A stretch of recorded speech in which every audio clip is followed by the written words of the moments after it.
जी हाँ, सबने यही ठाना है, इस बार जोधा महतो को जिताना है।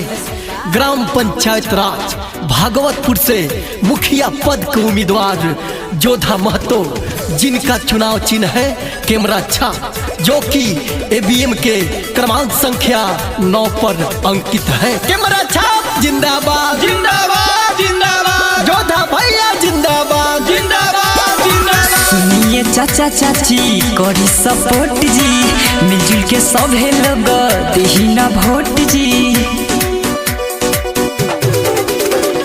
सुनिए चाचा चाची करी सपोर्ट जी, मिलजुल के सभे लोग देही ना वोट जी। केहू के झांसा में ना आई हो ना भूलई हो, जोधा भैया के विजयी बना के इन्हीं के मुखिया बनई हो।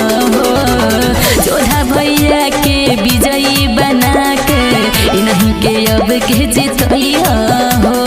जोधा भैया जिंदाबाद जिंदाबाद जिंदाबाद, कैमरा छाप जिंदाबाद जिंदाबाद सारा जिंदाबाद। गरीबन के होई है सहारा, मानिली बात सुनी चाचा जी अब के जिताइए दी हो। कि मुखिया बनाइए दी हो।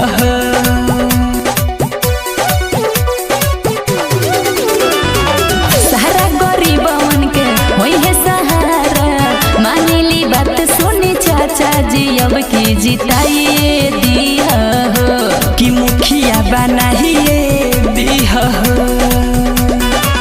केहू के झांसा में ना आई हो ना भूलई हो। जोधा भैया के विजयी बना के इन्हीं के मुखिया बनई हो। जोधा भैया के विजयी बना के इन्हीं के मुखिया बनई हो। कैमरा छाप जिंदाबाद जिंदाबाद जिंदाबाद, जोधा भैया जिंदाबाद जिंदाबाद जिंदाबाद, कैमरा छाप जिंदाबाद जिंदाबाद जिंदाबाद, जोधा भैया जिंदाबाद जिंदाबाद जिंदाबाद। देही लोग साथ जी होई विकास जी, सबकर काम होई झकास, ये कहना बाटे हो। होई है यारा मनवा बाटे हो।